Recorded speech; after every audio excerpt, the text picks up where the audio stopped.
ពេចណាអាចនិយាយពីចិត្តរវើរវីសួរខ្លួនឯងថាគិតអ្វីហេតុអ្វីលែងរីករាយរឿងរ៉ាវទាំងឡាយច្របូកច្របល់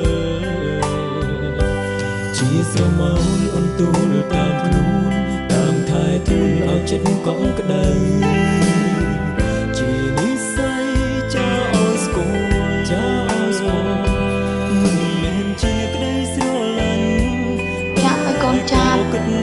ខ្ញុំសង្ឃឹមថាឯងអាចមកពាក្យប្រាប់គាត់ថាខ្ញុំនៅនឹងគាត់ជានិច្ចនឹងយ៉ាងណាក៏មិនប្រាប់តែស៊ូស្លាប់ពួកខ្ញុំធ្វើឲ្យខ្ញុំឆ្ងល់តើអ្នកមានហេតុផលអ្វីលះបង់ទាំងជីវិត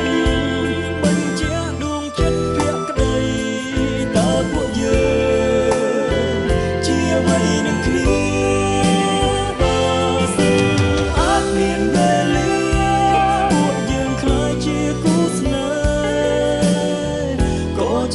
ស្នងព្រមថែចង់តក្តីស្នេហា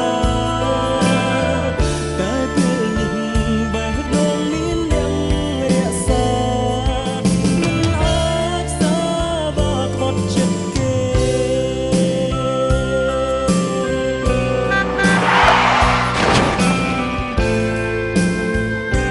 គ្រប់យ៉ាងមិនមែនត្រឹមអរគុណ